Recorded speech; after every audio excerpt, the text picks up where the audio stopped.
Hello, and welcome to this recording brought to you by the British Council. Little Wooden Armies by Keith Sands. 1500 years ago. A king in India named Caid, who had built a huge empire, was sick at heart. He called his minister Sasa to him and said, "Day and night I think about my past battles. I dream of conquests and invasions. I can't sleep for thinking about imaginary wars and victories.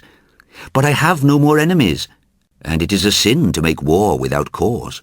What can I do to regain my peace of mind?" The minister thought of a game which he had learned from a Greek soldier. He taught the rules to the king, who found the game so engrossing, such a perfect substitute for war, that he was a happy man again. He asked Sasa, "How can I reward you? Gold? Jewels? Perhaps you want to marry one of my daughters. Choose anything you like."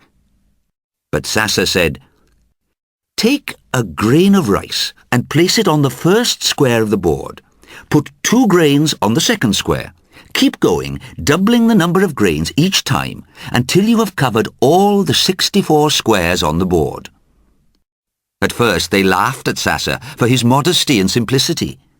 But then they discovered that the rice would exceed all the wealth in the known world. A mystery. The game, if you haven't guessed, was chess. It's interesting that in all the various legends of chess's origins, the game is always said to come from somewhere else. Chess has a number of known ancestors, the 4-player Indian game Chaturanga among them, but its ultimate place and date of birth are still a mystery. India, China, Persia, Greece, nobody knows. What is definitely true in the story is the point Sasa was making with his rice. Chess is pretty much infinite. We don't know the number of possible games even today, when a supercomputer can beat the world champion. There's an Indian proverb, "Chess is a lake in which a mosquito can bathe and an elephant can drown." Children like to command a little wooden army, and even adults like to play Napoleon. That's how they get started. Later, players realize the technical complexity, and finally, they see the game's awesome artistic beauty. It's a unique combination of war game, sport, science and art. A mirror of history. In its long journey around the world, chess has borrowed from the cultures that took it in. The West plays with bishops, knights and queens, because they were powerful people in medieval Europe when chess became popular. But in the East, including Russia, these pieces are named the elephant, horse and furs, minister, as in Indian Chaturanga. Chess moved west, but it also moved east, and its eastern versions, Chinese Shangpi and Japanese Shigo, also reflect history. In Shigo, some of the pieces can even change sides, like mercenary soldiers in the age of the samurai. The players, too, reflect the spirit of their times. Anatoly Karpov, who dominated the game in the 1970s, played Cold War chess, Iron Curtain chess.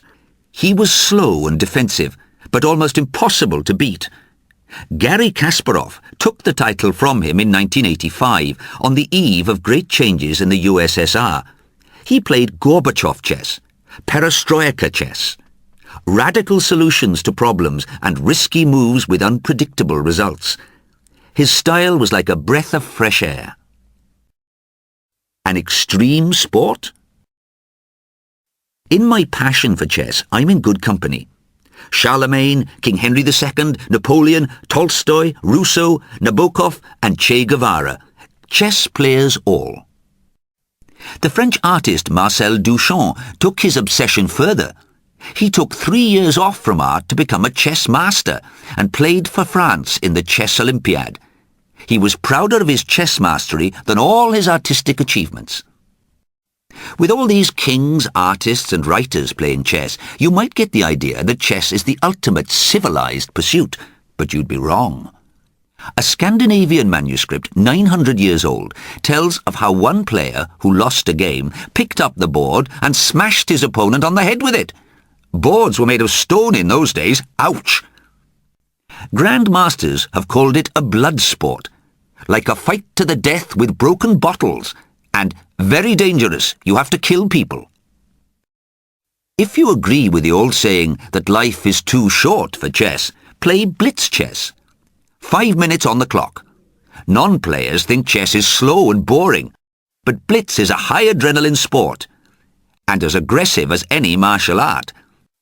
In parks in Russia, where they gather in summer to play blitz, the players don't just take pieces, they knock them off the board onto the ground. And in the classic game, even World Championship players have been known to kick each other under the table.